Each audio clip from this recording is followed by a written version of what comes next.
Hey, and welcome back to the number one podcast in the world, the Cellarcast, episode 106.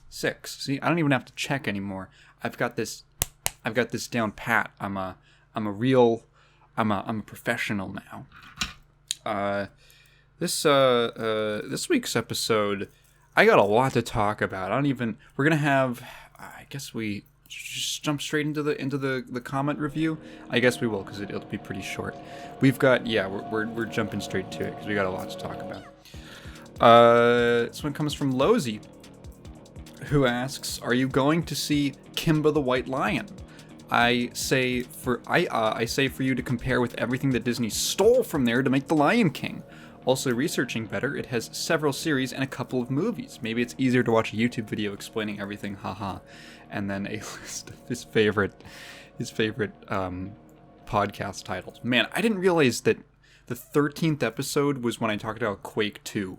That feels so... I can't believe it was that long ago.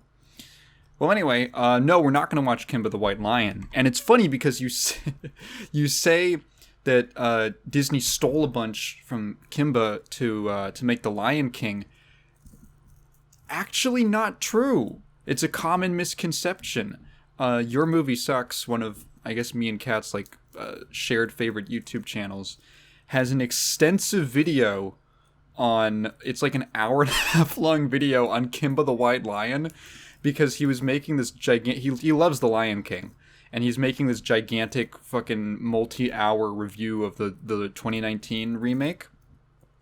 And in the middle of that, he ended up like, oh, I've always heard that they ripped off a bunch of stuff from this anime series or manga series called Kimba the White Lion, and he checked it out.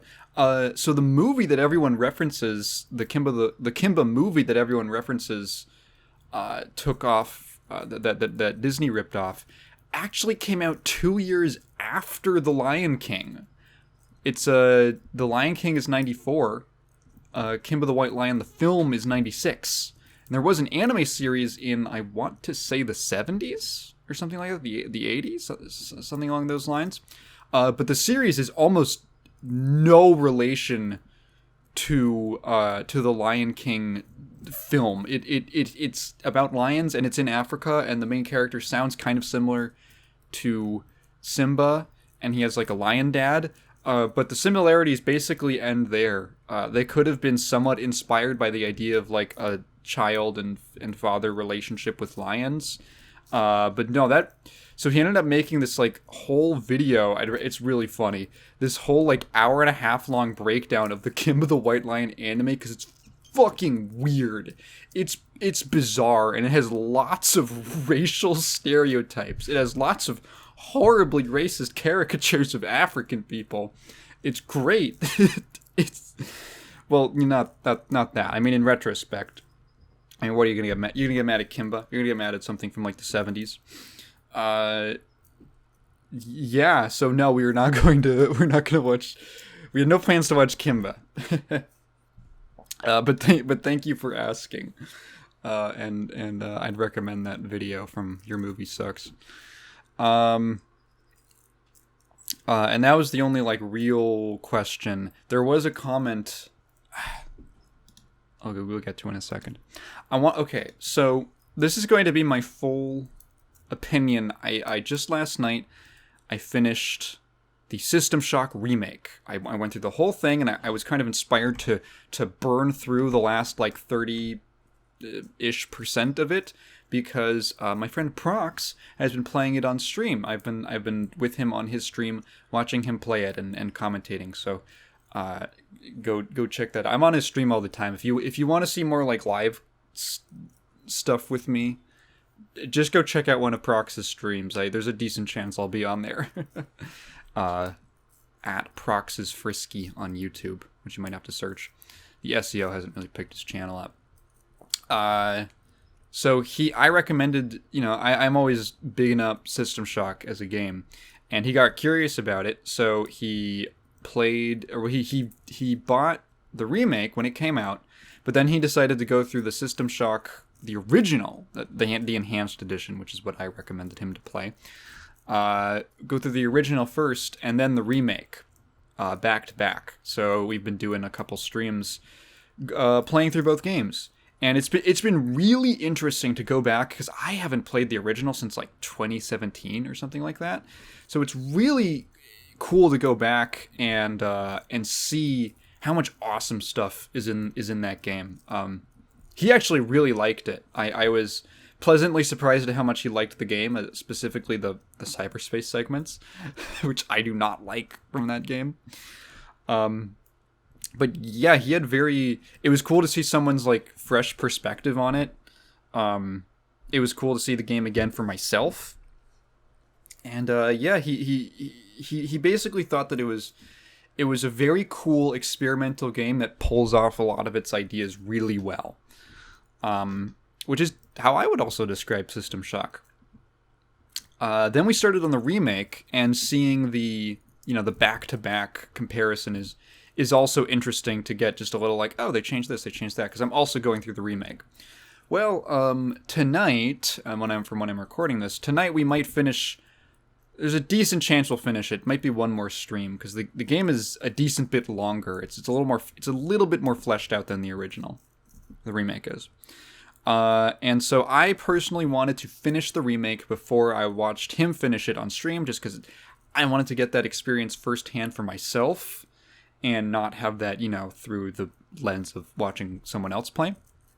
So I sat down yesterday, free day, video's done. I'm taking a few days off. I'm going to finish the System Shock remake, because I know, about how much longer it's going to take. So I spent the day finishing the game. And okay, the remake is great. It's a fantastic remake. It adapts all or most, I want to say 90% of the best ideas from the original. It copies the layouts almost one-to-one with a little bit of fleshing out. If you just see like a side-by-side, you'll notice it's nothing really major. It's just like, turning this room into like, instead of just a box, it's got a bit of a shape to it, shelving and stuff they can put items on and things like that. It condenses things, like some of the upgrades are condensed into like one what are they called, augments or implants? So yeah, implants. Some of the implants have been condensed into like one thing. Some of the functionality's been shifted around. Nothing too crazy, just kind of streamlining in some places that are appreciated. The cyberspace segments are a lot better. They are much less confusing and nausea-inducing than the original, which I think just owes to the new technology, just modern hardware technology and rendering capabilities.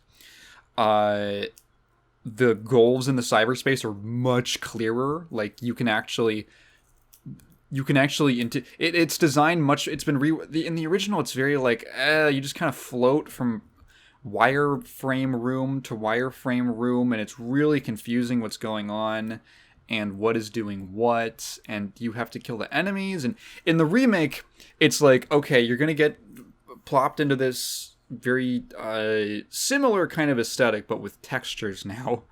Very cool look for the cyberspace. And it's much more designed around combat and this sort of 3D, like full 3D, almost flight sim-ish combat, where you're like, okay, you're going to fight off like a couple waves of enemies in this little arena, then the barrier is going to unlock and you're going to proceed. And it's very like, for what it is and for how often it appears in the game, it doesn't overstay its welcome. It's not terribly complicated. There's a little little mechanics thrown in, like little decoy you can throw out, or enemies with like the shield, like the ice barriers that you have to use the drill to break before you can kill them, that kind of thing, right? All in all, like a really good remake. Really good. I would highly recommend it. Here's where we're going to get into spoilers, so skip to the next thing. If you don't want to be spoiled on the way the game ends. The ending of this game fucking sucks. It is shockingly bad and is significantly worse than the original, and I don't understand why. Okay, so here's how the original game ends. It's a cyberspace. I don't love the ending of the original game. it's like because it's a cyberspace segment, and I don't like the cyberspace segments in the original very much. But it's at least pretty short. You go into cyberspace. Shodan is there. She's like a squid. And you shoot at her until she dies, and then it's a hard cut. You can't even really tell that she's been destroyed or that you've won. It just hard cuts to the ending cutscene, and it's really weird. But at least it's not terrible. It's just a little jarring and awkward, and not the best thing. But it doesn't like ruin the game or anything like that.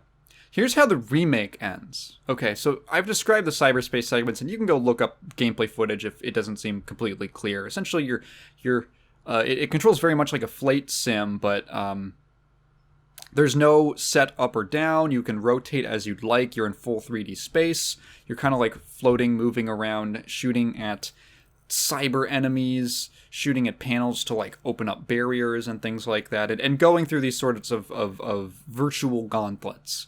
That's how they're designed, right? Very different gameplay style from the real space segment, so much so that they have different control schemes that you can bind separately in the options menu. The game focuses around these two, primarily the real space segments, but I want to say it's kind of like a 80-20 split between the two. The cyberspace segments, they're there. There's like one or two at least on every level, so you're doing it somewhat often. But it's not like the most prevalent thing throughout the game. That is how the cyberspace works. So the ending of the game is still you get to Shodan and you have to plug into cyberspace to take her down, right? That's the only way that you can destroy her is in cyberspace, because her central computer is impenetrable. It's indestructible physically. You have to destroy her virtually. So you go through the cyberspace portal. You plug in. You jack in. You go through the whole sequence, and then you end up in cyberspace. And it is the same cyberspace, right? Except you're on the ground. There's up and down, and there's a floor, and you're standing on the floor, and you're not in 3D, full 3D, like, space flight sim anymore. You're on the ground, like, in real space. And then you go and you pick up a cyber gun, and you're like, okay, and you notice that you move really slowly. You walk really fucking slowly, a lot slower than you do in the real space gameplay. And you step on a platform and you go through this little transition, and it's like, oh, well, some of this looks kind of cool. Like, it's almost like you're in an ocean, but it's got this same kind of like virtual aesthetic to it. Shodan is talking about, you're getting kind of like, you're hearing Shodan's mind. And then you get dropped onto this island, and here's how the fucking game ends. You walk slowly. There's these 3 islands that you step on a platform, and it slowly moves you over to the other one, to the other island. And then you shoot. Shodan's still a big squid in the middle, and then you shoot at her very slowly with your little point-and-click hit-scan laser pointer gun until a couple enemies spawn in. And they're the same cyberspace enemies from the regular cyberspace segments from the rest of the game. And you have to kill them. And they are not, it is clear they are not designed to be fought like this. They are designed to be fought with, like, the 3D spaceflight sim type of gameplay. They are not designed, like, there's the one that shoots, it's like kind of like a big egg, and it shoots this, like, shuriken that, like, kind of like boomerangs around. Those guys are like one thing in the previous cyberspace segments. In this, which isn't even really, it's almost like a third thing, third type of gameplay. This like shuriken whips around like 3 times and kills you instantly before you can do anything, because you can't fucking move because you're so slow. There's like a sprint, and it go barely faster. Also, there's no life bar. The cyberspace segments always had life bars, and you couldn't save during them. You had to do them in one shot. Same thing here. You can't save, and you also have no health bar, so you get killed, and you like black out, and then you immediately respawn exactly where you are with no progress lost. It's why? What? Why even let me die? Why even have enemies here? This is just padding. There's literally no threat to the combat. It's just time wasted. That's all it is. It's just wasting time. Then you do like 3-ish waves of enemies, and then Shodan like gets the ice barrier all over her. So then you walk up to a thing on each island once you're done with the waves. Once you do like 3 waves, and then like a little orb charges up. You like walk to the front where there's this little like I don't even know, this little frame. This orb charges up, and then you don't do anything. It just launches at Shodan and starts circling her. I'm like, oh, do I have to like shoot the orb? Is it like an explosive and it breaks off the ice or something? No, it's just a marker for how many islands you've got down. You do that 3 times, and then the game ends. What the fuck? It takes like 20 minutes. It's boring. It's slow. It completely abandons the rest of the game in terms of gameplay, in terms of just like ideas. It's so fucking bad. I couldn't believe it. It left a horrible taste in my mouth. And it brought to mind, I don't know if anyone here remembers Digressing and Side Questing, the old YouTube series that was on the Game Theory channel, run by the unfortunately departed Ronnie Ani Edwards. Fucking loved Ronnie. Really, really sorry about him. He had this old episode, which I believe was called, it was a series about game design. And I believe it was called something like Space Shooter Out of Nowhere. Something along those lines.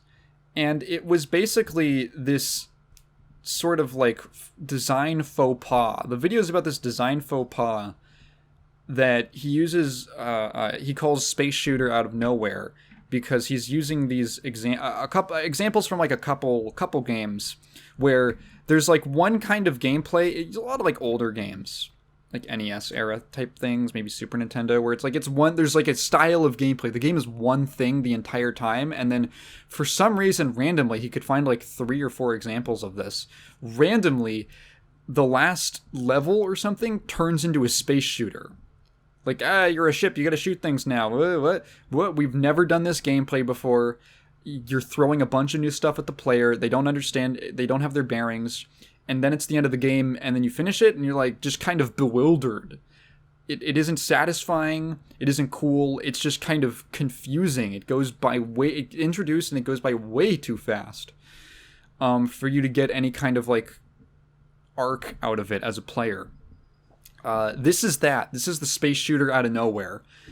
The whole game has revolved around these 2 different gameplay styles. The real space segment, which is all about exploration and a little bit of combat, using different weapons, finding different passages, connecting dots and finding these little clues as to like how to find a key code for this one door that you couldn't open, finding a key card to open another door, a lot of finding things to open doors, and exploring around, right? Connecting dots. Oh, I gotta go back here. That kind of, I call it the leapfrog gameplay style, where you go one place, then you go another place, then you like, then third place, and you're like, oh, I have this, I can go back to the first place. That kind of thing. Maybe there's a better term for it. I always called it the leapfrog style. You're leaping back and forth between places, between like locations to do things, right? That's the real space segments. Cyberspace is mostly about combat, so it actually makes a lot of sense that you would want to end the game in cyberspace, because like, well, if you're gonna have a last boss, it makes more. There's some bosses, like somewhat cinematic bosses, littered throughout the real space segments, but really cyberspace is about the combat. It's about mastering the movement and the shooting and the light mechanics. It's not throwing a ton of stuff at you, right? So it makes sense if you want to do a final boss, do it in cyberspace. The whole bridge level, which is the last level, to get to Shodan, that, in my opinion, is like the culmination of the real space. That's like everything that you've learned from real space implemented, right? In like a very condensed, quick, like go, go, go kind of thing. The security and the bridge. So if you're gonna do a combat thing, cyberspace makes a lot of sense. Why then did you completely abandon the cyberspace gameplay style that you guys reworked for this game to do something that is like the shittiest possible combination of both? It's not even really a cyberspace level. It plays nothing like the cyberspace segments. It's just like a shitty real space segment where you have a dumb little gun and you're walking around in a very, very slowly. You don't have your augments that you can use. You don't have your whole inventory. You're not solving puzzles. You're not exploring. It is like, what if the whole game was just the real space segments with shitty, boring combat and no threat in the combat, because dying is literally meaningless. It's like a 2-second diversion. And it's so baffling to me because, like, so many assets had to be created for this. It's such an elaborate sequence. And at no point did someone say, hey, is this actually bad? No one had a second thought. Or maybe someone did, but they got shouted down or something along those lines. Like, whose idea was this to end the game like this? It's so unsatisfying. It's so... What? I was genuinely looking forward to seeing how, like, what a final cyberspace battle would be like. Like, oh man, they're probably going to do something really cool and, like, push it to the limit. Push this gameplay style to the limit with, the final boss, and it's going to be this I'm picturing this whole, like, multi-stage battle and all this stuff, and maybe, like, some cool new mechanic or something that's, like, kind of simple, and so it's, like, not too crazy, but some, like, cool added element, because it's, like, Shodan and all that, and, like, oh man, because, like, in the original, there's this thing where you have a time limit to beat Shodan in the cyberspace, because, like, literally your screen is filling up pixel by pixel with her face. I'm like, oh, what if you're on, like, a timer and you're, like, getting hacked, and you're, like, it's, like, the most dramatic thing possible because you've destroyed the station, but you still have to prevent Shodan from getting to Earth. So, like, oh, you gotta beat her before she hacks you and, like, kills you. And this is, like, the last chance for the survival of humanity. Oh, this would be so awesome. No, it's fucking shitty. You're walking around on a few islands and shooting slow, like, literally just uninterrupted 20-second sequence of just aiming at Shodan and just clicking the mouse, not moving, not doing it, just clicking the mouse to do damage to her, and, like, I think I'm doing damage or something. Wow, what a fucking letdown for an otherwise great game. I would still recommend getting the game, but wow, fucking. How did you... It's like you went out of your way to drop the ball. Just really disappointing. Really disappointing. Yeah. Oh, and the ending song is copyrighted, so I'll have to warn Prox when he plays it to fucking mute the stream. We're just gonna get it taken down. Yeah, but still a good game, just really, unfortunately, marred by this really bad last impression. I was thinking about how good the opening, like the medical, I was thinking about it. I genuinely think that the medical level from this game, from the first level of the game, the med bay, is maybe up there with some of the best opening levels in games. It is fantastically well designed. It introduces you to basically every single concept in the game over the course of anywhere from 2 to 4 hours, I think is probably how long you'd be there. Like by the time you finished it, it's designed in such a way that you can only leave once you've like basically fully swept the level. You've explored the whole thing. You've been introduced to like all the major ideas of the game. The controls, the interaction, picking up items, the inventory system, the security level system, scavenging for items, the scrap system in this game, in the remake, the cyberspace segments, the kind of loop of exploring the game and finding things, the combat, like everything is in this section of finding clues to like, you can't get out of the second room until you read like an email that tells you the code for the door. Like immediately you get like, okay, that's what kind of game this is. Just like such a good level. Such a good level. Such a bad ending. God damn it. Well, most of the game was done justice. And some parts of it were really fleshed out. I love what they did with the executive level. It's a lot less, the new graphics make it a lot less confusing, and it's easier to remember certain rooms. Things that were a little too abstract, I think, in the original are made a lot more understandable. In this one, I love the groves are one of my favorite parts of the original. There's such a creepy segment. Excuse me. I always find horror in this kind of like sci-fi horror, and then you're thrown into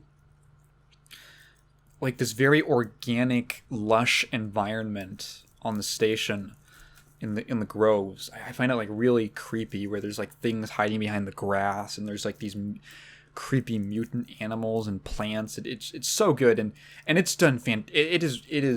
It's fleshed out fantastically. In this game, it's the groves are much larger. There's a lot more going on. They look awesome. They look so good. There's like a new optional. Oh, dude. Okay, I guess a little spoilers. In non-beta grove, in one of the, I want to say Delta Grove, there's an inventory upgrade, but you can only like an inventory expansion upgrade, but you can only get to it if you win a game of chess. I'm serious. It's you have to win a game of chess against an AI, which is it's a real AI. It's like a pretty good chess AI.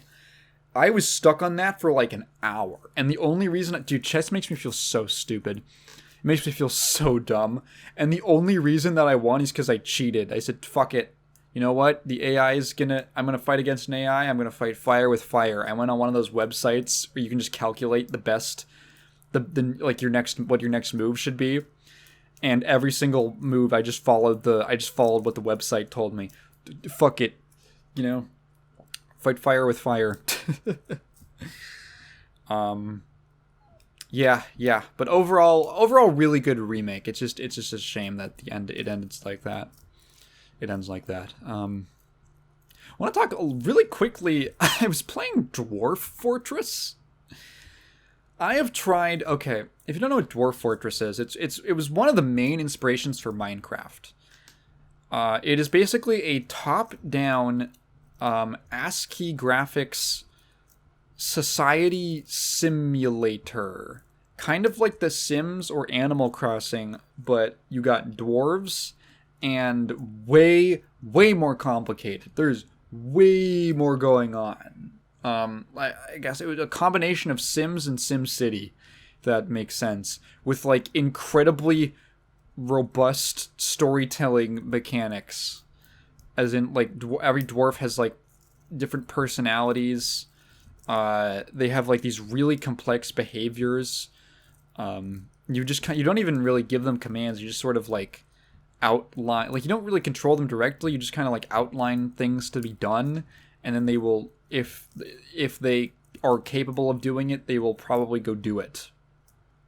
I've always heard about this game, and I thought it sounded so cool, and I've tried like 3 times to get into it, and every single time I quit after like 30 minutes because I just get a fucking headache trying to play it. There's so much going on, And okay, here's my opinion. I have finally cracked the Dwarf Fortress shell. I got actually a couple hours into it, and I actually understood it. And here's what I think of it, broadly speaking. Dwarf Fortress is a really cool society building simulator game that is buried underneath one of the worst fucking UIs I've ever had the displeasure of using. It is terrible.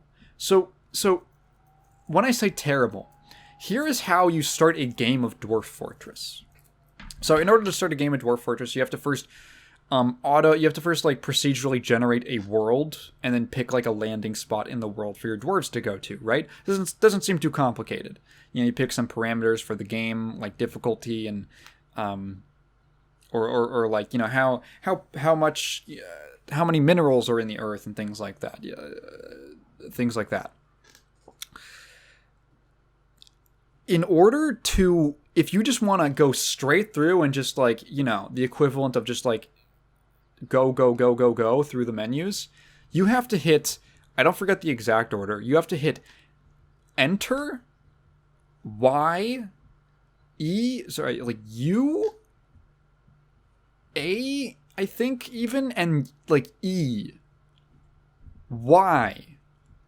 Why is it like that was my first, I'm just trying to start a game. Why are there like 4 or 5 different keys that are just the equivalent of go? It's just the equivalent of confirm. Why are there like 4 different confirm keys that are used? It's like, oh, well, it's E because it's you're embarking. So you hit E to embark on the... No, shut the fuck up. Be a normal game. Be a normal game. There are so many things in the game that are like, why does it work like this? Why is it that when I want to designate an area to be mine... Okay, so if you look at a screenshot of Dwarf Fortress, you'll probably notice that on the side, there's a big menu of like 1,000 different hotkeys. So the game is actually not that complicated to control on a moment-to-moment basis. You're going to be doing a couple key functions there's a couple key functions that you're going to be using. There is designate, which is basically designate an area for something. Usually removing something, chopping down trees, mining materials, mining tiles, gathering plants, things like that. There is the designating areas. There is building things, so like the menu for putting down buildings and starting, the ordering them to be built. The option for interacting with a specific building. You have to hit a button and then you have to hit a key, and then when you cursor over something, over a building, it will you'll get some unique options for that building, like making a certain thing unique to it, stuff like that. Making piles of things, which is kind of just a different sort of designation, but it's its own separate function for some reason. It's its own separate sub menu, which is just like designate this area to be for a certain kind of thing, and then your dwarves will go move like all the furniture to this area or something like that. And that's kind of it. That's like the main functions you're going to be using. There's like 4 or 5. But the game hits you with like 30. You have constant access. The game is showing you there's no contextual menus in this game. You have constant access to everything. And then all of those also have sub-menus. All of those like menus themselves have sub-menus of like, okay, well now, what kind of pile do you want to make? What kind of designation do you want to make? Oh, you want to build a building? Do you want to build a workshop? What kind of workshop? It's like 3 layers deep. It's the kind of thing where the choices you're making are not actually that complicated. They're just fucking presented to you in the most overwhelming way ever. And it's the kind of thing where someone who's been playing this game for 15 years is like, oh, no, dude. It is a problem. It's a horrible user experience. It's really bad. Most games hide these options until there's or they group them in such a way where they make a lot more sense. They aren't like all separated, or they're combined in some way. Like, why is pile not part of designation? Why is that like a separate thing? Why do I have constant access to like the options to like? Why can't I just hover a cursor over a building and then just like click on it or select it and then choose? Why does it have to be the separate menu? Why is it that a lot of stuff in the game work? Okay, here's something that annoyed me. When you designate a lot of things in the game will work where when you're selecting an area, you basically like your cursor will start blinking and then you will move it to like one tile. You'll hit enter and then you can move it to a different tile. Let's say you're basically just creating boxes. You're creating boxes and it will automatically fill in the same way in like a spreadsheet program that you can just click and drag. You aren't clicking and dragging, you're just moving with the arrow keys. You're moving the cursor. But you like select one point and then go down diagonally and then select another point and it'll fill in a whole box in between those 2 points, right? You can make a straight line, what have you. A lot of things work like that. And then randomly for things like farmland or building a wall, you are given just a single cursor, like a single space and a cursor, and then you have to increase the width of the wall with H and K, and the height with U and M. Like H would be go up, K would be, U would be like make it taller, M would be make it shorter, and the area expands like on either side. So if I hit U, it'll either side one at a time, like one space at a time. Like if I hit U to make it taller, it'll add a new like level to it, like that I've selected, above the cursor, and then I hit it again, and it'll add one below, above, below. It's so... Why does it work like that? It's so weird. Actually digging into the game and realizing... So what helped me tremendously, and if you're interested in Dwarf Fortress, I would highly recommend that you download a custom tile set, which I have done, that makes the game's graphics a little easier to parse. And that you follow a user, their name is Paradexis Errant or something? Like Paradexis Errant, I believe. Like their starter guide to Dwarf Fortress. Because they tell you, like I was looking up guides to Dwarf Fortress, like what am I supposed to do with tutorials, stuff like that. And I wasn't playing the Steam version, by the way. I didn't want to pay money for it. So I just went to the download just because I'm like, I don't want to pay like $15 right now, or however much it is, for a game that I've picked up and dropped like 3 times within 30 minutes. I mean, the game's still in development. The Steam version is like kind of a separate thing. The game's still in development for free, just on the guy's website. What was I saying? Right, download a custom tile set that makes the graphics a lot easier to see, and I follow that guy's guide because he tells you. Here's what I was talking about. I was looking up these tutorials, and they were like, "Do this, start a mine, build a workshop, build a carpenter's station." And I'm like, how do I do that? How do I do that? And this one guide was the only one that actually told me, here are the keys that you press to do the thing.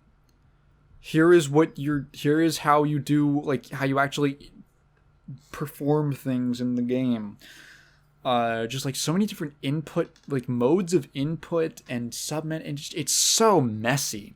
It is 100% a game that is made by one guy who is a programmer and not a freaking UX expert, that's for sure. But the game itself is cool. It's a cool game.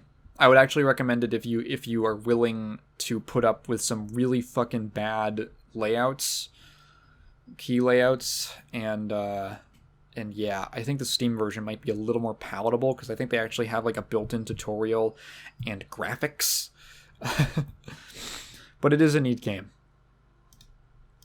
Now finally, what's the order I should talk about these in? I have 3 movies I want to talk about that Kat and I watched all in one day. I guess I'll just talk about them in the order that we watched them. So, finishing the Lion King trilogy with Lion King 2. So, I believe Ryan left a comment that he really likes Lion King 2. I don't agree. Is Lion King 2... is it terrible?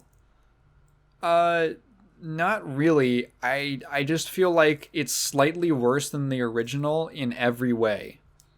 The writing is probably the biggest gap. The writing is not nearly as good.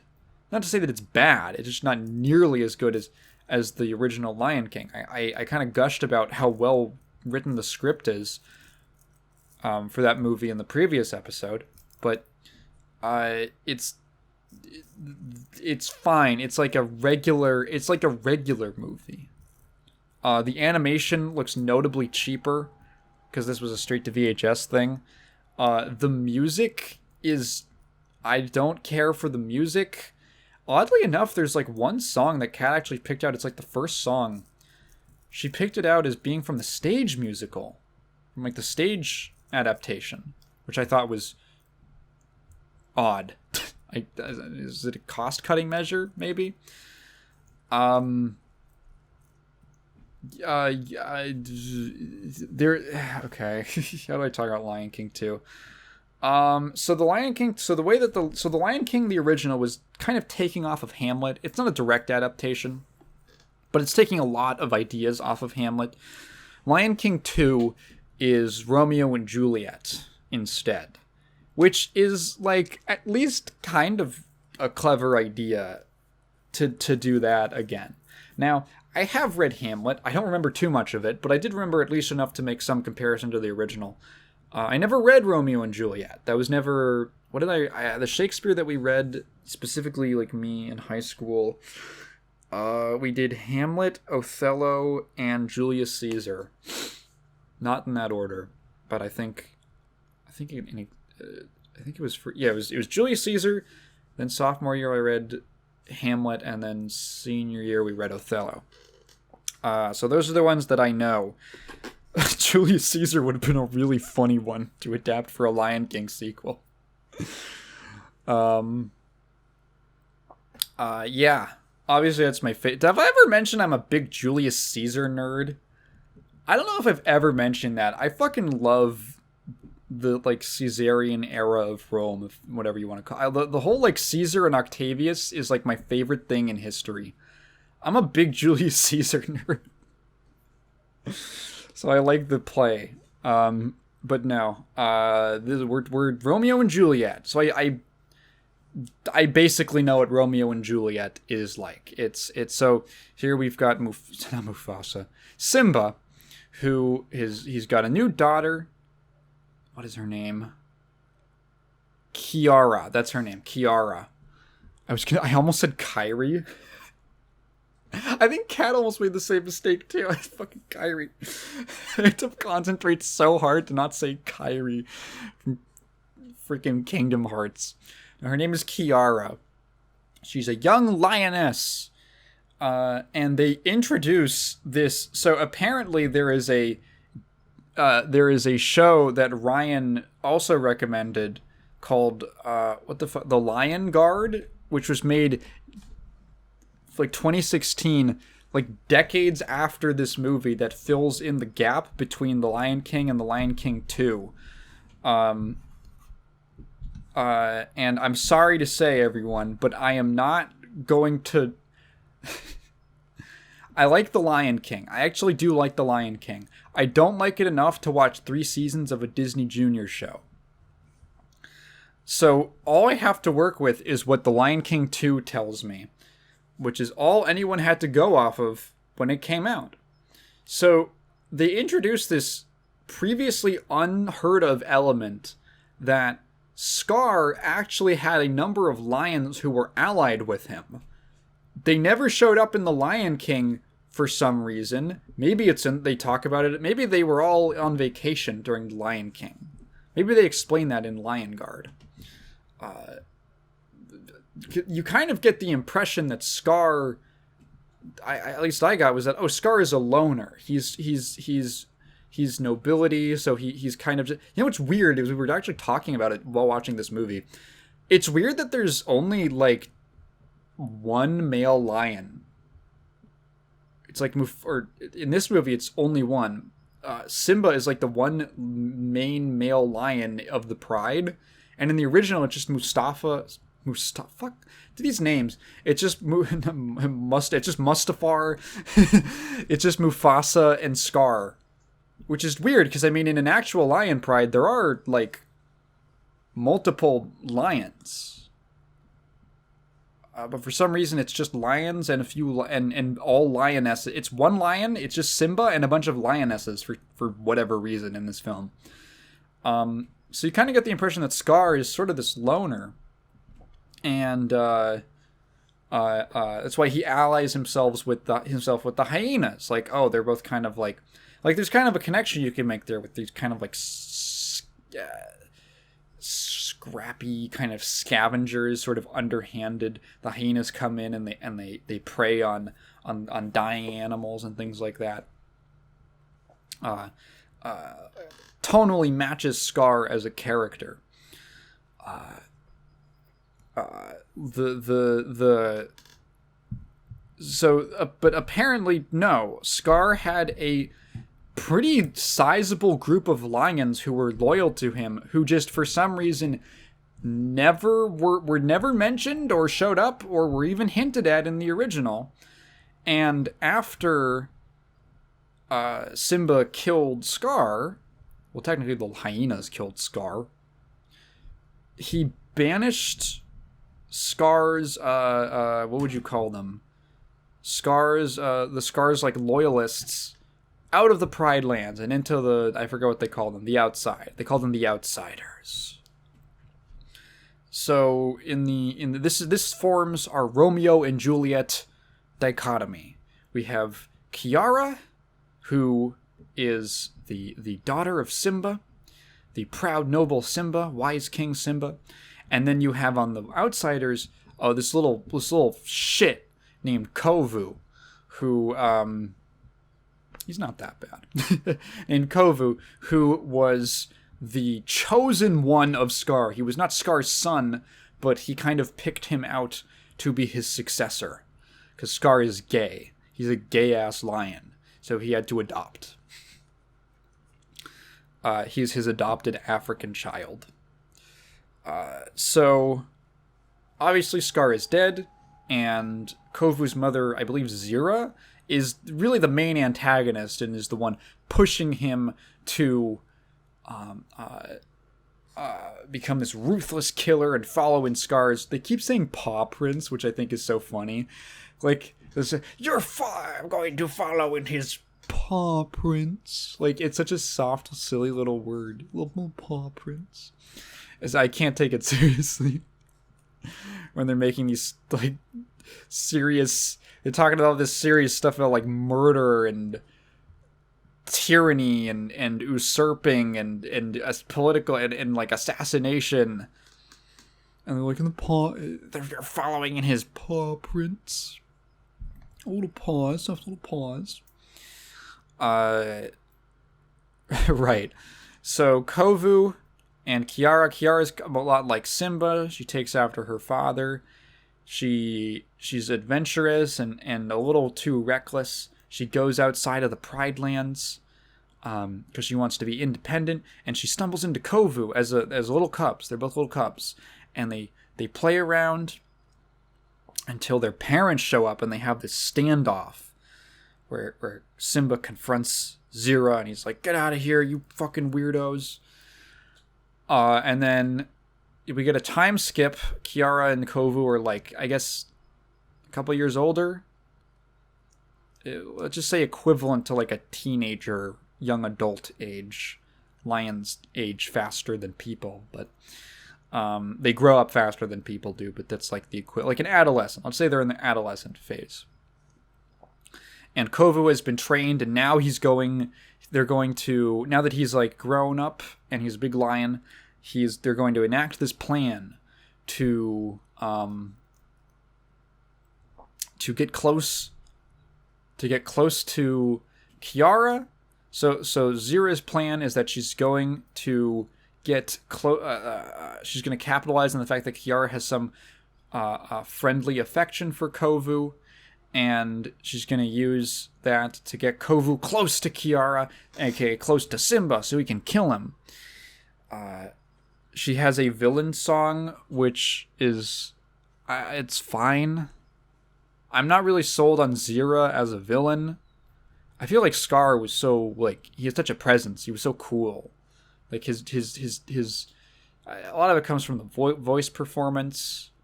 It comes from, like, the I don't know, the dialogue, the writing's a lot stronger. Zira is just like, I'm fucking evil, yes! She's, I don't know, not terrible, but, again, just not as good as the original. So, yeah, Kovu, they do this whole thing, they start a fire, oh my god, while Kiara's out on a hunt. And, Kovu rescues her, and Kiara's like, Daddy, please, can we keep him? Can we keep him, please? And Simba kind of begrudgingly agrees. So then, it's like, oh, Kovu... Maybe, actually, he realizes that Kiara starts showing him that there's more to life than being a bitter murderer who's trying to avenge someone that you never even really met, from what we can tell. And they start falling in love in a musical number that I really, really wished was a lot shorter. I don't like that song. I don't even like the original, like, Can You Feel the Love Tonight? I think that's what it's called. I don't even like that one. I don't like, maybe I just don't like love songs. I think I just don't like love songs in general. There's very few love songs that I actually like, now that I think about it. Yeah. Maybe that's just a me thing. I don't like love songs. I'm evil. I hate love. I mean, it's Romeo and Juliet. Kovu's like, oh, maybe I'm having second thoughts, and then the outcast lions come and try to kill Simba, and Simba's like, you set me up, you betrayed me, and Kovu's like, no, I didn't, and then honestly, the stuff with Kovu's fine. It's probably the best part of the movie for me. I was actually somewhat invested in him as a character, learning that there's more to life and stuff like that, and kind of breaking out of this the way he was raised and the ideas he was raised from. I mean, it happens pretty rapidly, but I mean, it's a movie. You got to fit it in. And then what happens? I don't know. There's like a big, oh, I forgot. There's a scene. It's when they start the fire. There's a scene where they start the fire when Kovu rescues Kiara. Dude, that fire looks like ass. That looks like it's from fucking Ratchet and Clank. It's so bad. Oh, I could not concentrate when it was on screen. It was supposed to be this like big dramatic moment. This whole dramatic sequence where the characters' lives are at stake.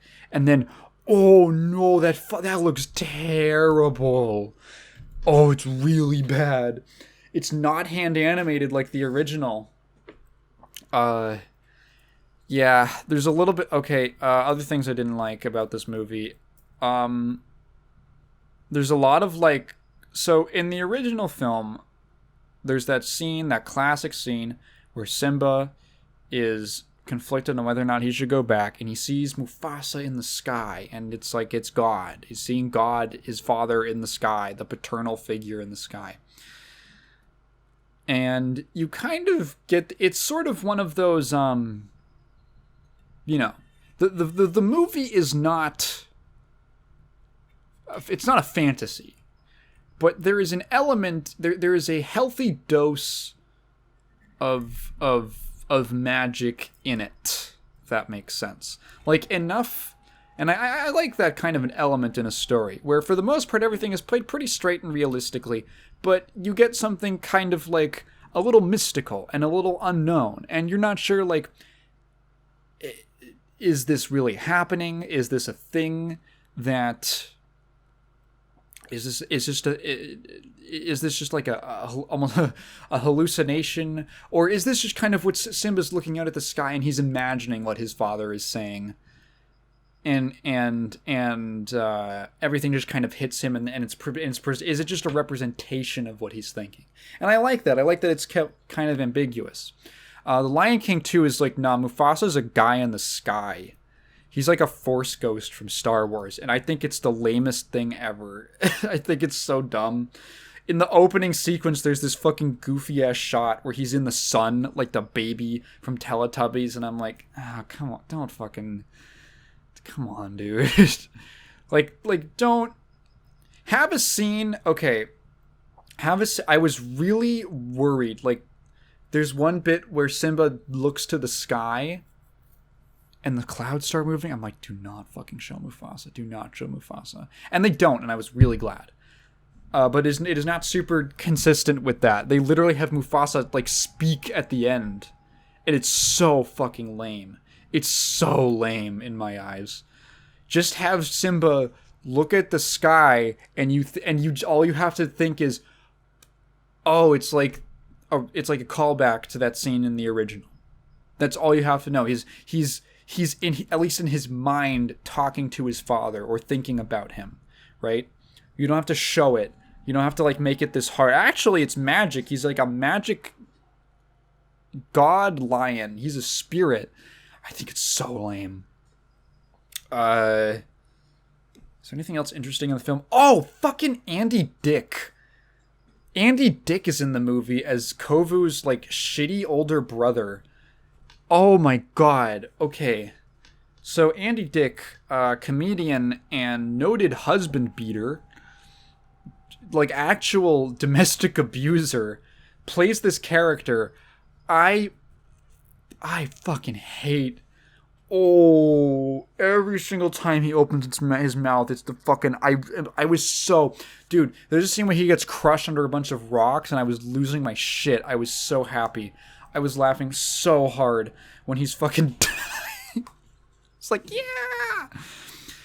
Andy Dick is like, oh, it's such an obnoxious performance.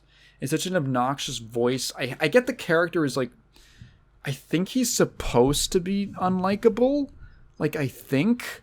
Which is why it's weird when they try to act sad when he dies. It's weird when it's like an emotional moment. Because a great outline of the difference between tone and theme. Tone is sad. Sorry, tone and mood. The tone is sad. The mood is the mood is comedy. The mood's a big laugh.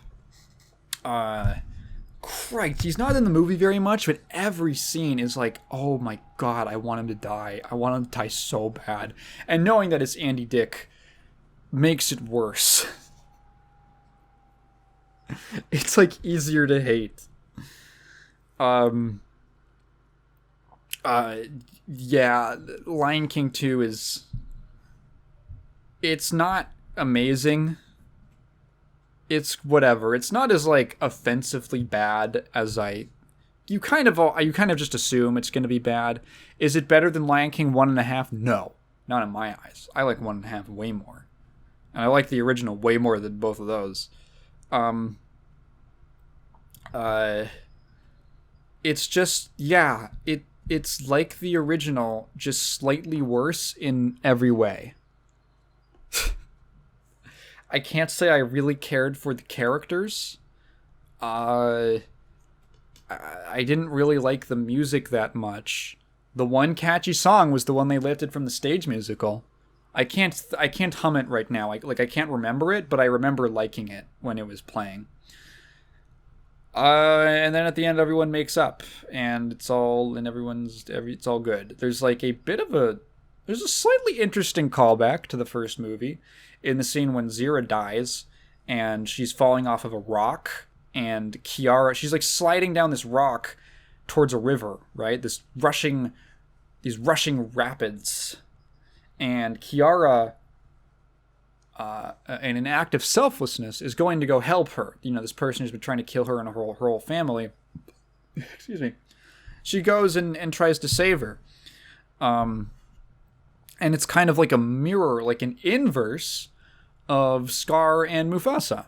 And she's reaching out her paw to Zira, and Zira refuses to take it. She would rather die than be spared by the daughter of Simba. And I was like, huh. And then she dies. She does die. She gets fucking owned. And it's actually like pretty it's sort of neat. It's a decent thing to do, like switching the places and kind of recontextualizing it, instead of Scar going and acting like he's helping and then really he's being a duplicitous little bastard. You have the total like moral inverse of that, and the other person still falls, but the context is different. Whereas when Mufasa dies, it's this tragic betrayal. When Zira dies, it's like her own villainous nature was really the end of her, and her refusal to accept. Like Simba just goes like, actually, like, you guys are cool. And then all the other lions that are outcasts that he's treated like shit are like, oh, okay, cool. I'm totally happy to completely switch my entire thinking and change alliances from these people I was literally ready to kill a second ago. It's kind of weak. It's whatever. But Zira wouldn't. And she suffered for it. She refused to change her ways.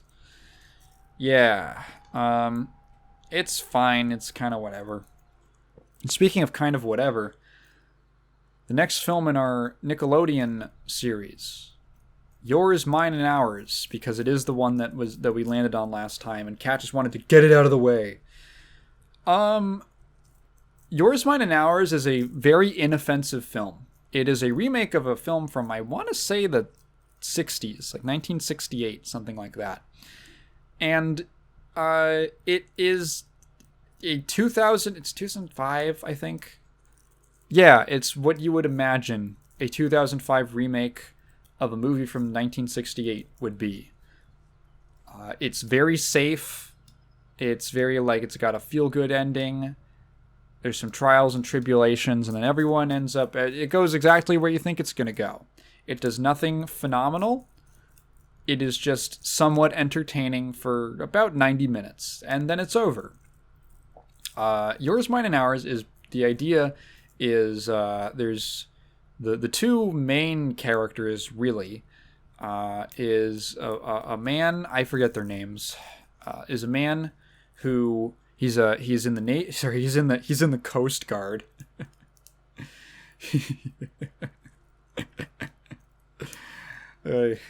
Coast Guard.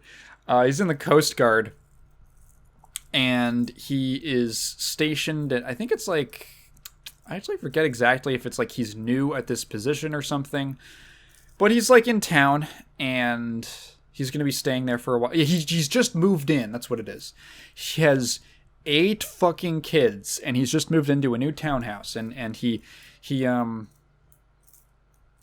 get it, you immediately find, like, oh, he runs his family like, like he's in the like a military guy. Everyone, they're all cleanly dressed, they have a schedule, they've got routines, everything's like, orderly, it's ship shape.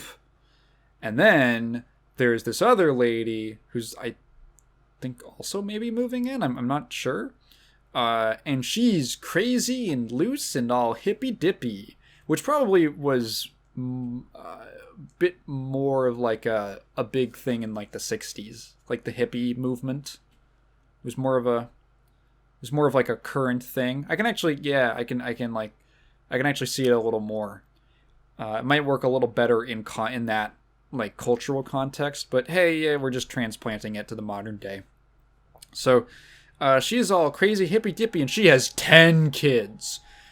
God damn. Not all of them are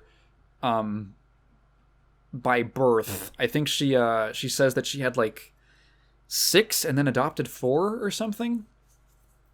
So there's 18 kids between them. They happen to meet up, cross paths, and it turns out, hey, they knew each other in high school, and they were high school sweethearts. And then they kind of just went their separate ways, and yada yada.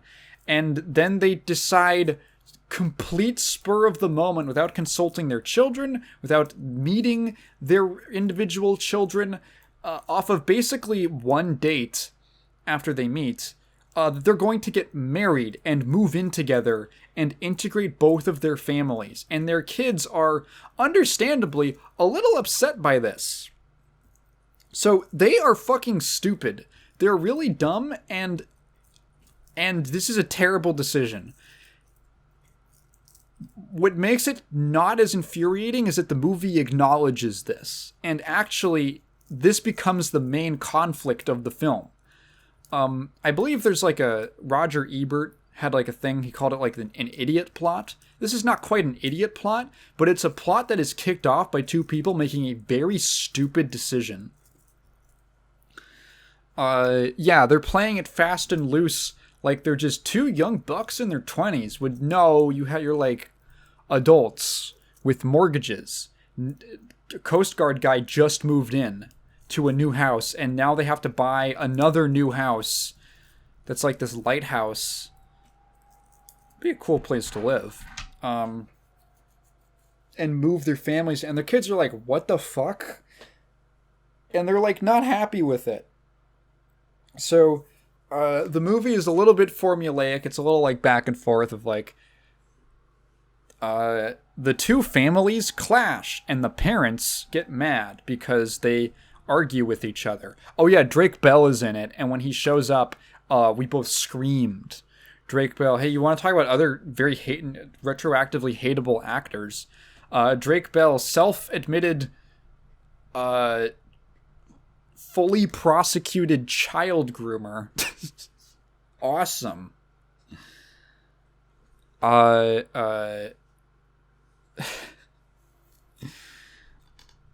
Oh, there's another girl. She plays like one of the hippie mom's older daughters. She plays like the oldest daughter from the hippie mom. It kind of like the real like main characters or like leading characters are the oldest son and daughter of each respective family.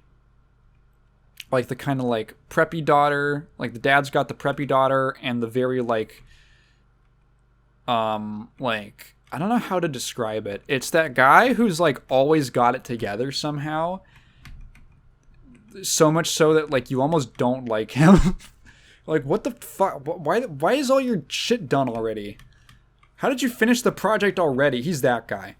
And then Hippie Mom has like Drake Bell punk rocker, emo pop punk. It's pop punk rocker specifically. Drake Bell's son, and I don't know what the other girl is supposed to be. She's like, she dates boys. She has a boyfriend. And that's like her thing. She's a slut, basically. She's a total whore bitch. That's, I guess, her defining characteristic. And that's their contrast. And you think I'm making this up? No, literally, like the reason that the 2 eldest daughters don't like each other is because fucking hippie daughter is preppy daughter shows up at school, and she sees hippie daughter like kissing a guy on the front lawn of the school, like on the campus, I guess. And she's like, "You're dating a she's like, she gets mad at her or something. You're in like high school. You guys are like 16 or 17. What the fuck is your problem? What? Okay, weird. Oh, there's another kid. It's on the dad's side. He's like a Boy Scout, and he wears his uniform everywhere. And okay, I feel like it's established Taigen lore at this point that I was a Boy Scout and am currently an Eagle Scout because you never stop being one. I feel like it's pretty safe to say that I'm like decently committed, and I was pretty dedicated to the scouting program, and I'm a big fan of it, right? If I feel like I treat scouting with a lot of respect and I have a lot of respect for it. If I saw a dude wearing his scout uniform at school, he should get bullied for that. Why? Why are you with like the sash and everything? Why? What the fuck? You fucking dork. You nerd.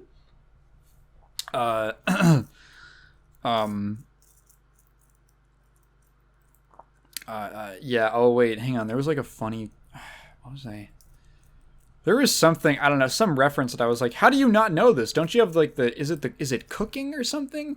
There's some skill that comes up where I'm like, I saw the cooking merit badge on your sash. You don't know that shit?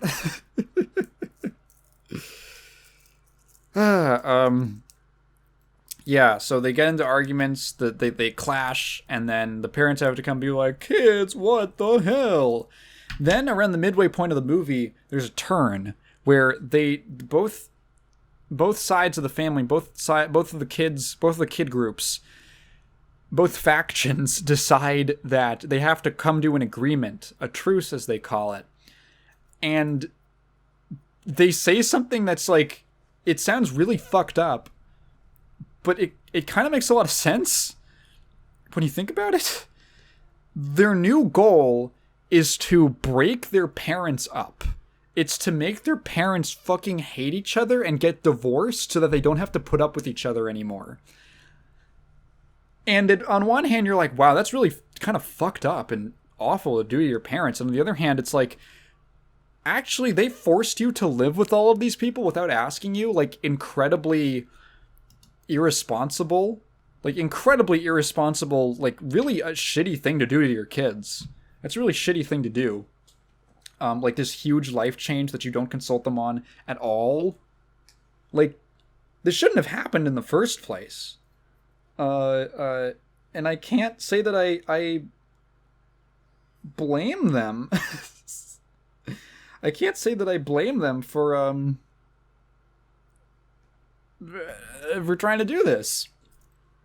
So then it goes about as how you'd expect. Oh, in working together, they find out that actually they kind of appreciate each other's differences, and they start getting along and acting like a family. And okay, here's what's weird about it, is that the film has overall a pretty lighthearted tone. There's a lot of like funny antics and slapstick humor and stuff like that. There's a pig that runs around. And then the scene will end in a really uncomfortable argument between the parents. Like, kind of like tug your collar. You're like, it's not very fun. And it's like, oh, funny antics where they're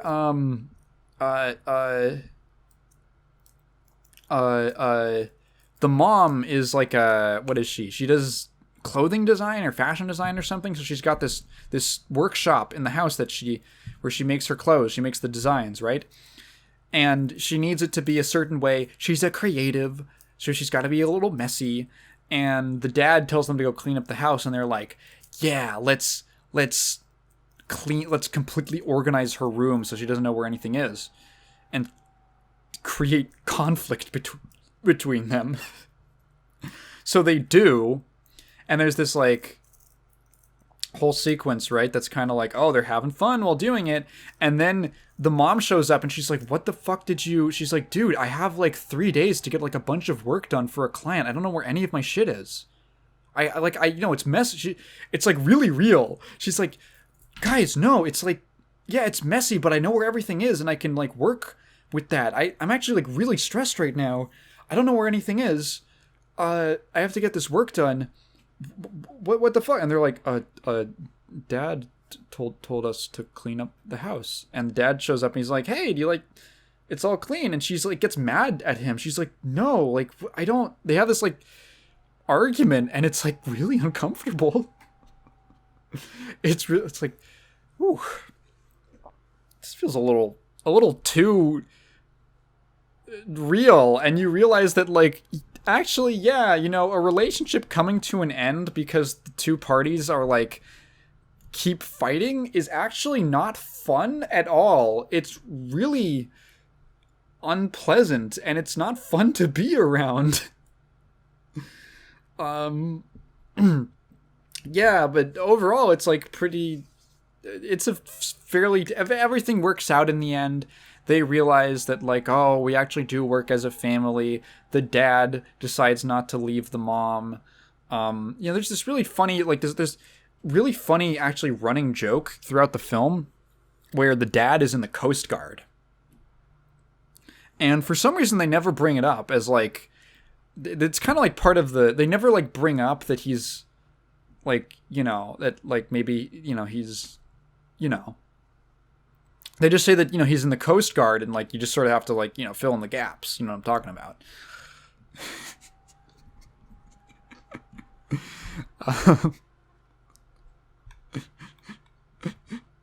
What?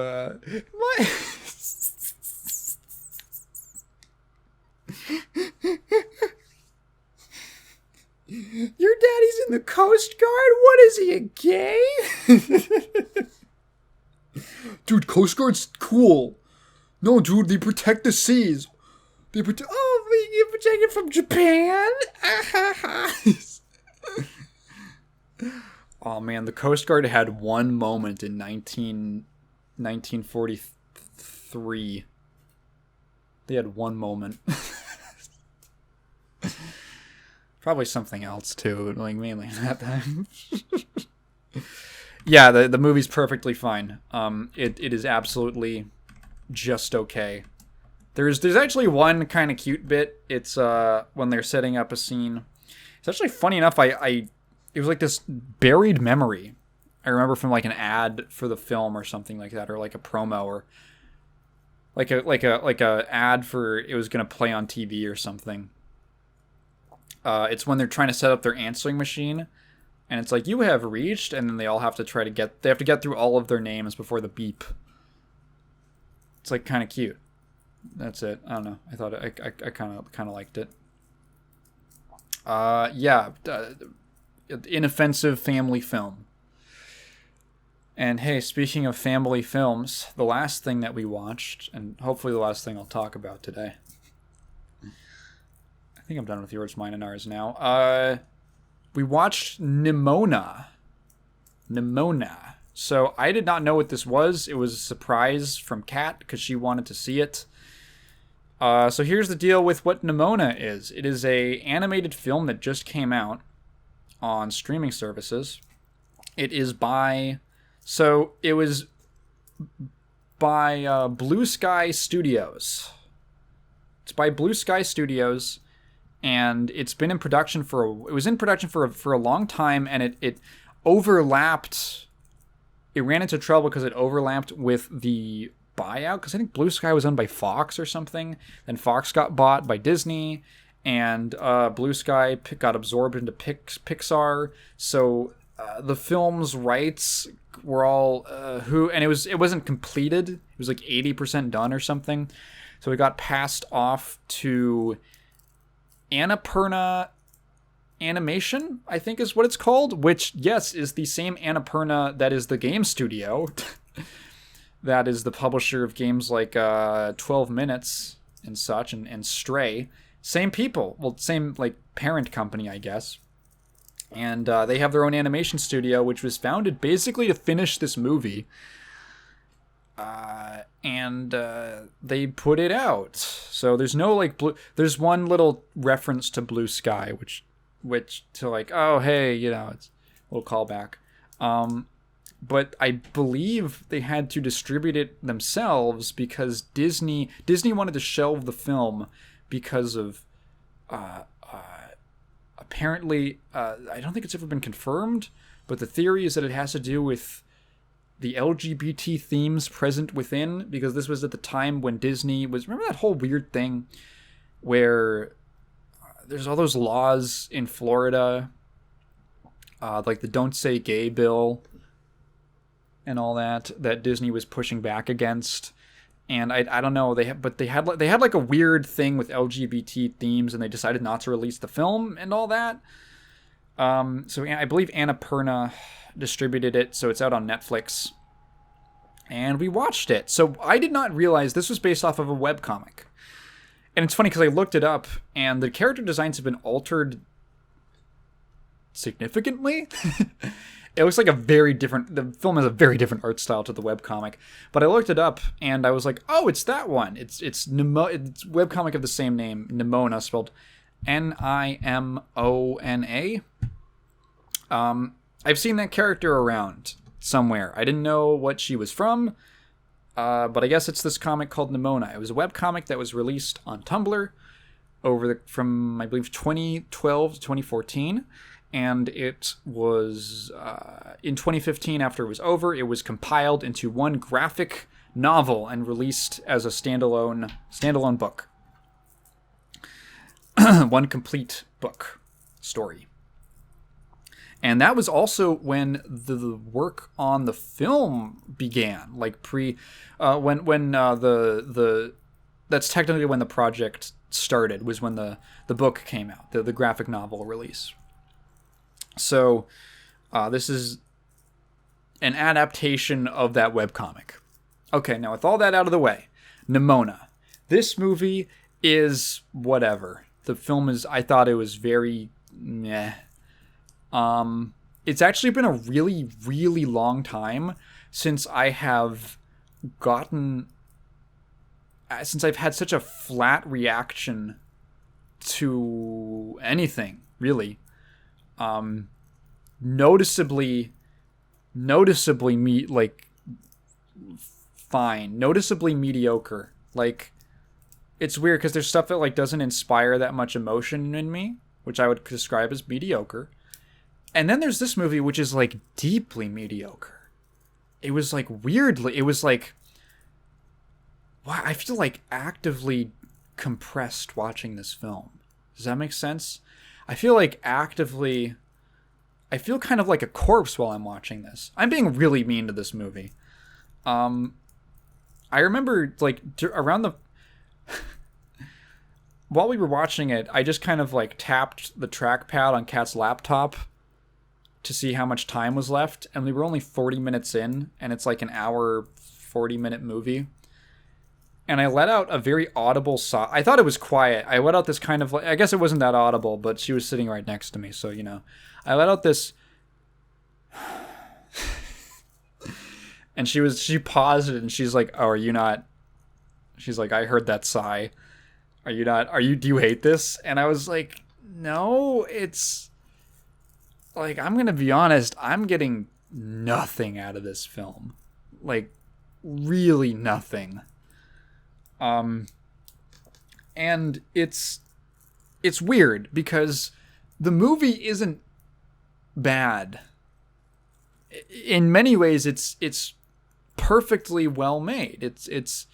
I guess I could start with the positives. It has a nice art style. It has this sort of very different from what Blue Sky typically does, or is known for, which is being like a, oh, is that not Pixar?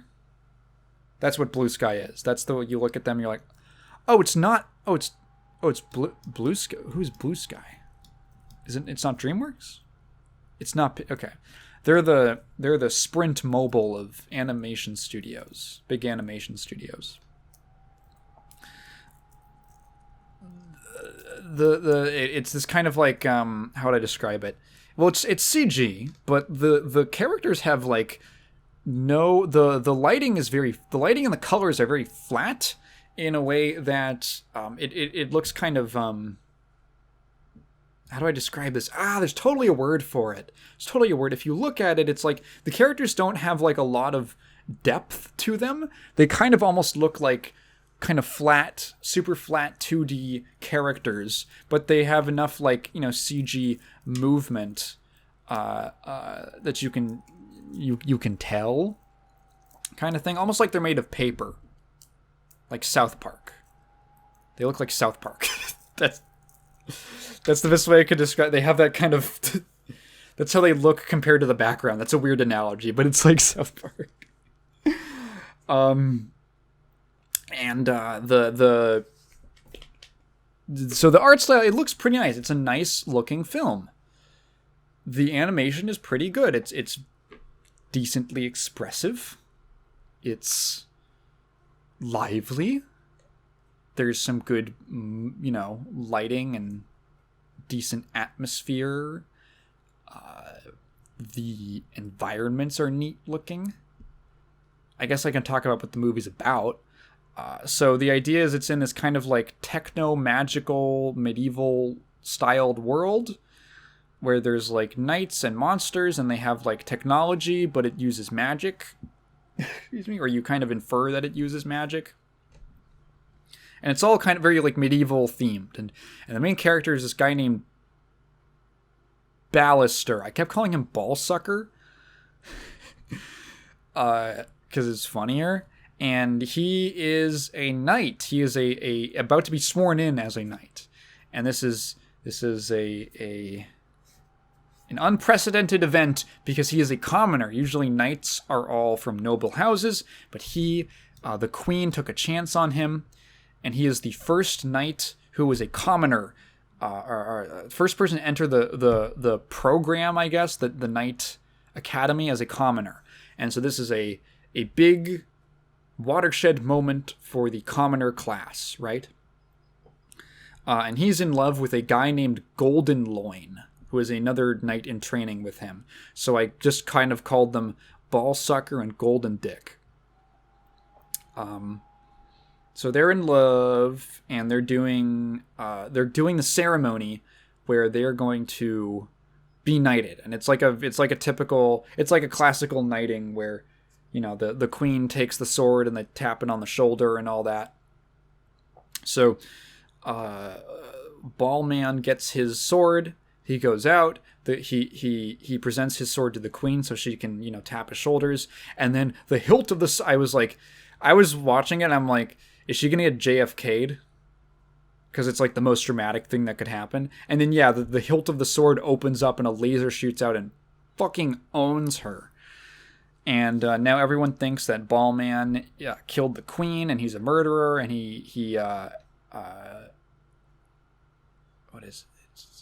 what happens? Does he escape or does he go to jail? No, he escapes first. I think. Fuck, I don't remember. He ends up meeting. I forget what the fuck happened. What is the order that things happen in? I think he escapes and he goes to this little cabin in the woods that's just outside the city. And he meets this little girl named Nimona. Cats ruin me. I keep thinking that her name is Ramona. Every time I say it, I keep thinking Ramona Flowers. I cannot separate those two in my mind. These two words in my mind now. I keep thinking Nimona. And she's this little girl, and she can shapeshift and turn into, from what it seems, basically anything living. It seems like is there a point where she turns into like a cup or something? I don't think so. It's always like an animal or some different person, but she has like her basic form, which is this little girl with the pink hair. And she's like, hey, I want to overthrow the government, so I'm gonna help you because you killed the queen, and we're gonna go overthrow the government, which never comes up again, actually. And you kind of infer that that's just sort of like a cover story. It just sort of ends up being like she helps him uncover the mystery of who actually killed the queen, which happens to involve overthrowing the current status quo of the government. Yeah, her motivation is like a little, I don't know, I think it's just because she's going along. You kind of infer that really the reason that she's there is because she thinks of him as being like a social outcast like her, and she's just kind of doing whatever he wants to do, like as in terms of having broad goals. I guess that's why she does any of this. But yeah, so it's like a mystery where they're like trying to find, oh, we gotta track down the person who was handling the sword, and then we gotta look for this thing, and then yada yada yada yada. Okay, so I guess that's like the good points and the things that and the basic premise of the film. So things that I didn't care for. I didn't. Okay, so the biggest thing easily is that the film has two kinds of modes that it's in. If that makes sense. It's got two kinds of tone. One is playing it straight. We're like I'll just call it an adventure film. We're an adventure kind of mystery, exciting movie with a little bit of action kind of thing. And that is played very straight. And that stuff is not like the most compelling stuff in the world. And I think that's by design, because the other part of the story is like the sense of humor that the film has. It's in many ways pretty lighthearted. Nimona is a quirky character. And pretty much all of this is conveyed through dialogue. Or at least the dialogue is the main method that these two tones are expressed through. And the problem is that I don't like the dialogue. I really don't like the dialogue. The straight stuff is whatever, and the quirky stuff is really hard for me to stomach. And this is where it gets into like this is a subjective diversion, right? There's a type of person with a type of taste who's gonna like this movie a lot more than I did. I found it very difficult to enjoy because when the movie was trying to have a personality, I found it really obnoxious. I don't like Nimona as a character. I think she's annoying and unfunny and kind of try-hard. Kat told me that this was based off of a webcomic, so I knew that going into it. And as soon as Nimona started talking, I said, oh yeah, this is a webcomic that was put out on Tumblr in the early to mid 2010s. Oh yeah, it's got that smell on it. And that does not appeal to me at all. It's one of these things, when I say it's like subjective, this is not a bad movie. It's just not a very Taigen movie. It's not something that appeals specifically to me. You know, we can talk about movies that are like objectively quote unquote good, even though I think there's like limits to how important like something being objectively well made is, right?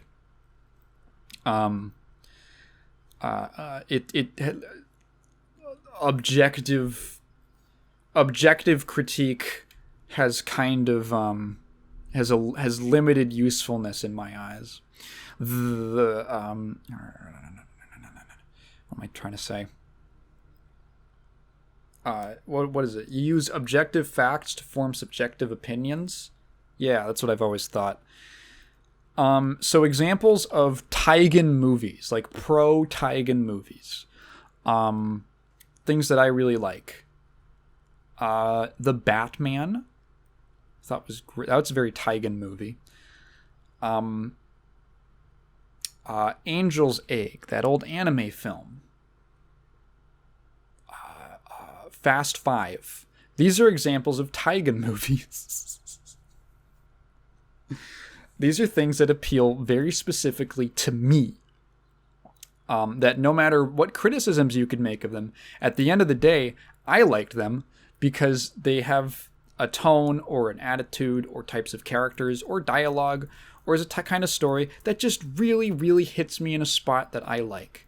And Nimona has none of that. And I think that's why I had such a nothing reaction to it, because it's just... it was just kind of happening. The film just kind of happened in front of my eyes. And like, you know, it has, again, another thing between tone and mood. The film has these moments where it's trying to be funny and exciting and dramatic, and I'm watching it and I am feeling absolutely nothing because I don't really care for the characters that much, and the overall style of presentation and dialogue does not gel with me. There is someone who is going to really like this movie, but that person is not me. And so Kat was kind of surprised because she also thought it was pretty... She didn't love it. I recall she said it was pretty good. I don't often rate movies on like a number scale, but for this, I guess the most accurate thing was it kind of warbles between a 4 and a 5 out of 10, depending on what scene it is. Or what moment it is. It gets to a point in the middle where there's actually like a 10-minute span that I thought was kind of interesting when there's a big twist reveal. There's the reveal happens in the middle. Well, there's a couple reveals, but one of the biggest ones happens around the midpoint of the movie, and I actually thought it was kind of interesting. I was like, okay, well, this adds an interesting... It wasn't like the craziest twist ever, but it adds an interesting dimension to the plot. And that 10 minutes is fairly interesting. And then like the third act hits, and I immediately looked at the time, how far we were, and I was like, I know exactly how the rest of this movie is going to go, and it went exactly how I thought it was going to go. Oh yeah, this is a spoilers thing too. And then the last 2 seconds of the film are the lamest thing ever. Wow, we're talking about a lot of recurring themes this episode. So Nimona, it's I hate everyone. I'm gonna turn into a big monster, and then Ballsucker is like, no, I'm gonna touch your big monster chest, cause I'm your friend, and I'm gonna stop you from killing everyone. And she's like, oh, maybe I do like people or whatever, because this person likes me, and maybe they're not all bad. Maybe he's one of the good ones. Because the thing, there's this whole racism or oppression, more specifically, actually less specifically, it's kind of broad, allegory throughout the film, because she's a monster. So Nimona's a monster, right? She can shapeshift, and there's this very obvious allegory going on between probably more so like LGBT stuff, which I thought was fine. Again, not something pointed at me, and actually I was curious what Kat had to say about it. I asked her about it after we watched it, and she said in her opinion it felt a little on the nose, with scenes where Nimona's like, actually, I like being in my other forms more, because I have to like put on this appearance for other people because they'll hate me otherwise. And I'm like, okay, I understand. She's gay or trans or whatever, you know? That's what's going on. And it's a perfectly fine message. It skirts around a very common... Okay. There's a really common pitfall that a lot of stories like this fall into, where, oh, we're going to have an allegory for an oppressed group. How do we do that with like a fantasy concept?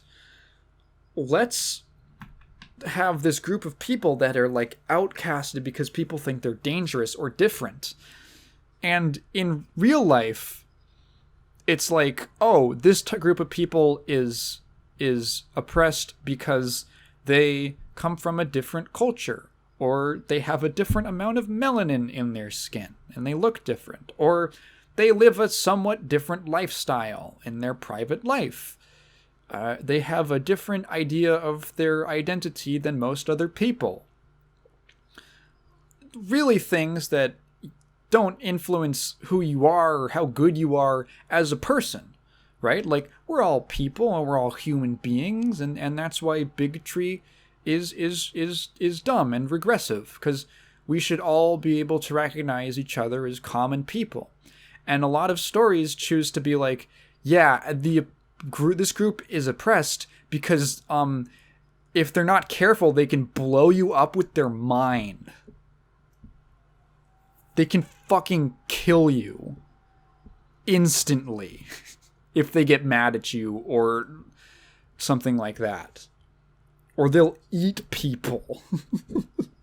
And the metaphor completely falls apart because, okay, there's a YouTuber, Danny Gonzalez. He's like a commentary YouTuber, and he will do these videos every now and again on people. People will send him Disney Channel original movies, aka DCOMs. And he did this one from, like, I don't know, the recent years, I guess, called Zombies. And it's literally this. It's about segregation in this town between regular humans and a population of zombies. And they're, like, trying to make it this whole, like, racial segregation thing. But the zombies, they aren't like, oh, they don't actually have to eat people. They're just misunderstood, and people are, you know, whatever, unreasonable. No, like, they're literal, like, they're they're zombies. They will eat people, and they have an controllable urge to eat human flesh. And the only reason they don't in this movie is because they have this little armband that, like, psychically calms them. It's a fucking weird plot device. And, like, if that thing malfunctions, which it does in the movie, they literally cannot stop themselves from, like, attacking humans and trying to eat them. The metaphor does not work. That's not what black people do. I don't think. Black people just practice alchemy in their basement. That's a callback to a very old podcast bit. Comment if you got that reference. This film, thankfully, is actually pretty intelligent about it. And I think is aware of that kind of pitfall. Because they have this whole thing of, like, these knights trained to defend the kingdom from monsters. But you never see a monster that's not Nimona. She's the only frame of reference you have for monsters. And the whole city, including the forest around it, is surrounded by a wall. They're walled off from the outside world, and there's actually no confirmation that there are actually dangerous monsters outside. It's just kind of like a thing that is accepted that it has to be this way, or else we're gonna die, we're gonna get completely overrun. And so when characters are bigoted against Nimona and monsters, it's coming from a place of never having, like, no experience and no real data to even base your opinion off of. It isn't even like, oh yeah, no, like, we know there's, like, big ass monsters out there and they will, like, kill you and eat you and destroy our society. No, there's literally nothing to go off of besides essentially this old legend that is unsubstantiated. And as you learn later, is not entirely true. Shocker. So it actually does subvert it. I mean, Nimona is still totally capable of turning into, like, a gigantic monster and killing everyone, but, like, she doesn't have to. It's not like her nature to do so. So it's like a little. It's a little better than those other kinds of examples of that kind of a plot. Yeah. I mean, what else? I really just don't have a lot to say about it. Oh, the ending. Right, I was talking about the ending when I got sidetracked. So they're gonna shoot this big-ass fucking cannon into the city to kill Nimona and wipe out, like, half of the civilization. Because the lady is so... The villain is so racist. Excuse me. and Nimona flies and absorbs the whole shot, and then the thing explodes, and it's all, and like, oh my god, Nimona's dead, and then but it blows open a hole in the wall, and we cut forward to a few months, and people are now traveling outside of the wall, and Nimona is now considered a hero, and the opinion on monsters has the stigma has been broken, and people are more open-minded. Literally, they've got the wall. It's like a literal representation. It's open now. And it's like, well, all's well that ends well, besides her dying, you know. And Ballman is all cool with his boyfriend, and everyone's happy. But Nimona's gone. There's a little bit of a somberness that, you know, she died for that, right? And then in literally the last 5 seconds, she shows up as a disembodied voice, and Ballsack turns around to face to look at something off camera, and he's like, "Oh my god!" And it's 100% just that Nimona's back, and she didn't actually die or something. And I was like, "That's the lamest fucking way you could have ended this movie. Why did you do that? Why did you have to do? Can we just let it rest? It's the end of the movie. It doesn't matter. Let it be." Just commit. I hate that shit. It's like just like Mufasa. It's just like Mufasa at the end of The Lion King 2. When they have him speak, and it's like, come on, dude, come on. Yeah, I don't know. The movie's whatever. Kat was very surprised at how...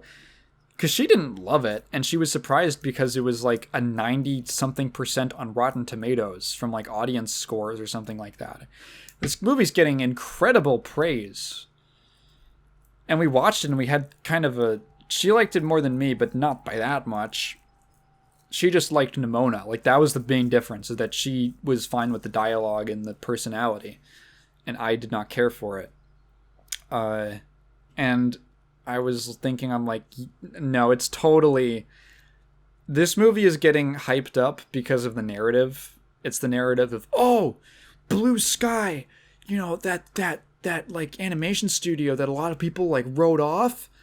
They actually, like, you know that their last movie was going to be this awesome thing. It was this adaptation of a webcomic. It had all this like cool progressive stuff in it. And then Disney bought them out, and Disney didn't like the gay stuff in it, so they shut it down, but it got finished by another studio. And they released it on Netflix, and it's coming out, and it's like this whole good vibes, good feeling story. Like, yeah, actually, it's the movie that was gonna be kept down but that the mouse doesn't want you to see, man. That the man's keeping down. But it's actually like this awesome movie. It's 100% like millennials who like cartoons and have YouTube channels and Twitter accounts where they talk about cartoons a lot are freaking the fuck out about it because the narrative is good of it, when in my opinion it's very middle of the road. It's different. It's definitely different compared to most animated family films, which this is, you know. But nothing really that special, in my opinion. Maybe if the themes really hit home for you, then you'll like it more. But yeah, I think it's funny because we were talking about this because we were talking about like the LGBT themes in it, and they're not like, it's mostly in Nimona, and then like there's like an on-screen gay kiss. And they're very upfront with like the fact that, oh yeah, they don't hide from the fact that this guy is in a relationship with another man, which I thought was nice. It was like, it's fucking, I don't know, it's rare to see in like an animated film something like that so casually acknowledged. It was at least nice, you know, to just treat it like a regular thing. And what were we talking? I was like, oh yeah, no, it's very like, was it just even about the movie? It was this funny observation that I made when I was doing research for the most recent video. Because as kind of like a guiding point, I was using a Wikipedia page called It's like list of LGBT characters in video games or something like that. Which is the usual part of my research process is I find a Wikipedia page and then I dig through it and look for interesting things and look for sources on it. And Wikipedia is great at that as just like a central reference that you can then go look for like primary sources from.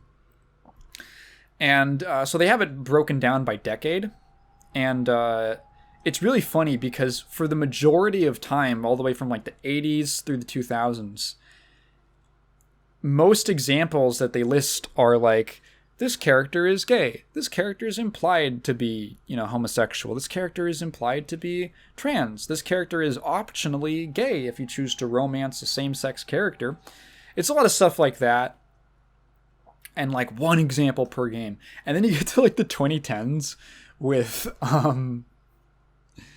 this is why we were talking about it. It's because she said that it was a little on the nose and she wondered if it was the studio that kind of pushed it a little harder. And I was thinking, I think it's just the author. I'm assuming that the author of it is Ligbit in some way. And I'm assuming that because I noted while I was doing research for this that once you get to the 2010s and you get to like more like indie games and things like that, where it's like just one person is able to do whatever they want in a game, that's when you start getting those like, the main character is a asexual, pan-romantic, transgender, disabled, they have depression, and they have a girlfriend who's a this and that, and it's this like, and this, and this, and this, and this, and this thing, and this thing, and this thing. Of 1,000 words that you've only ever seen on Twitter. I'm trying not to be disparaging. It's that kind of thing. Like, it's so obvious. And I don't think that's a bad thing. It's like, well, if you haven't been able to see stuff that represents you or you're kind of a subculture or something like that, and then suddenly you have the chance to be your own this is why creative stuff is great, because it's like, wow, I remember when I first started writing in high school. Like writing fiction for real. And I was like, wow, I can actually just write stories. I don't have to just sit around and hope that someone writes a story about this thing. I can just write that story myself. And it's a very liberating thing. It's a very natural thing to be like, I want to put a bunch of stuff that speaks to me into a thing. It's just funny. It's just really funny is all I'm saying. That you get this like, and this, and this, and this thing. It's like, whoa. All right. It obviously comes from someone embedded in that sort of a sphere, a kind of an identity, a background. And to me, I imagine that it was the same with like, this was a webcomic. I'm actually curious if you've read the comic. I'm curious what you think of the movie compared to it and how good of an adaptation it is. I was wondering if perhaps the themes were a little bit compressed, and maybe in the comic they are more spread out or something like that, and a little less like we're gonna give it to you very on the nose about what the film is about. I would be curious, and actually Kat said she was really interested to read the comic now, because she was wondering how it compared to the movie. But yeah, Nimona. Oh yeah, so there's the one reference to blue sky in the film, which is they're flying down to like through kind of a seedy part of the city, and there's a billboard on the side that says like, excuse me, it's on the side of the frame, and it says like blue sky never dies or something like that. There's it. The billboard says blue sky, and there's like graffiti over it that says like never dies or never die, something like that. So there's like a nod to it. But yeah, Nimona, a very, in my opinion, a very meh movie that didn't really do anything that particularly appealed to me or interested me. I watched the whole thing with a flat expression. And my emotions barely changed from beginning to end until the very last few seconds where I was very annoyed at how lame that ending was. If it sounds interesting at all, check it out for yourself. I'm very open to the idea that someone else would like this a lot more than me. But I'm gonna, on the Taigen scale, I'm gonna have to give this a... Nah. And I think that's about it for today. Oh, there's this really funny thing. Fuck, I should have mentioned this during Lion King 2. During the Lion King 2 segment. Because this is what I want to name the podcast. So there's this whole, like, thing with Simba where he's, like, insecure, I guess, slightly about being the king, and he constantly looks to Mufasa for guidance on what to do. And there's a moment where he and not Kairi, Kiara, god damn it, get into an argument. Where he, like, references Mufasa, and she says, like, "You will never be Mufasa." And he's like, it's so fucking funny. It's so funny. And I thought of, like, you know that, like, transphobic thing, like, YWNB,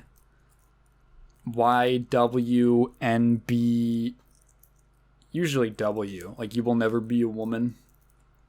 Or M for man, I suppose. It's not even catchy. It's not even like a good derogatory remark.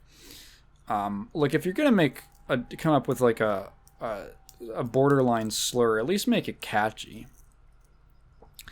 You will never be Mufasa. That's what it stands for. You will never be Mufasa. Boom, wow, wow, wow, wow, wow. Anyway, that's it for me. That's gonna be so confusing if you don't watch the rest of the podcast. Why it's called that? Anyway, at thank you for listening to me this far. If you've been listening to me, what did I say? If you have a question, feel free to leave it down in the comments below. But please phrase it in the form of a question, because I'm not just gonna read your thoughts out loud.